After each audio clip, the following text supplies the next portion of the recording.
Hello, my amazing spider friends, and welcome to the next video in my tutorial series for how to code a web page. I mentioned in the last video that there were some more advanced things that needed to be done to make this website functional. I'm going to teach you two of them now.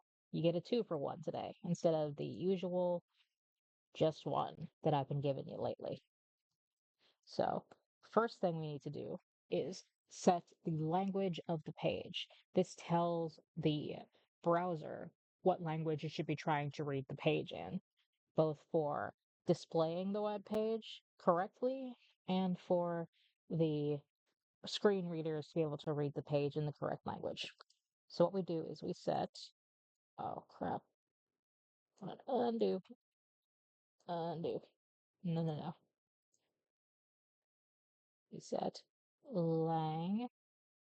And if you see this right here, you can click that and it will automatically complete it for you and do the basics of what needs to be done.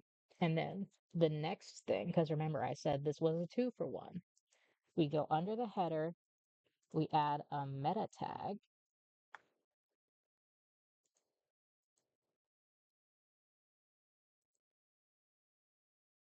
and we set the character set or the char set, for example. We got to make sure to close that. It is a self-closing bracket. And we set that to UTF-8. And this just basically makes it so that all the characters and such, like all of your words and your letters, can be displayed properly on the page. And with that being said, we are ready to get started with the tutorial site to be made in the next video. That'll leave you guys on your toes with a cliffhanger.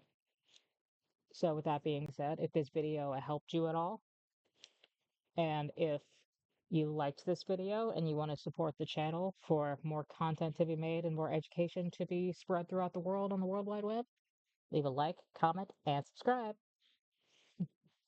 And don't forget to weave your part of the World Wide Web. Bye bye.